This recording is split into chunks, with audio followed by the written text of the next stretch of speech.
இன்றைய வெளிச்சத்தின் அன்பு வாழ்த்துக்கள். ஒரு சிறு பிள்ளைகளுக்கான ஒரு கதையை படித்து பார்த்தேன்.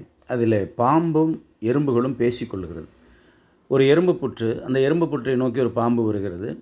அந்த பாம்பு அந்த எறும்புகள்கிட்ட சொல்லுது, இந்த இடத்த நான் பயன்படுத்த போகிறேன், எல்லோரும் வெளியே போங்க அப்படின்னு.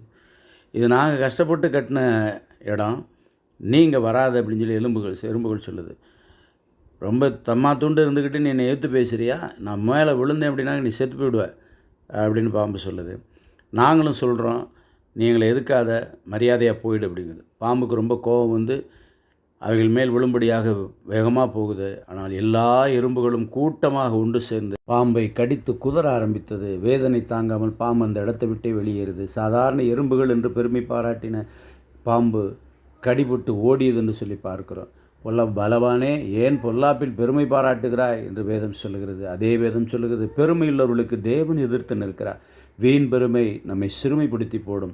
எனவே பெருமையற்ற ஒரு வாழ்வுதான் நம்மை உயரத்திற்கு கொண்டு போகும். பெருமையை நம்மை விட்டு விரட்டுவோம்.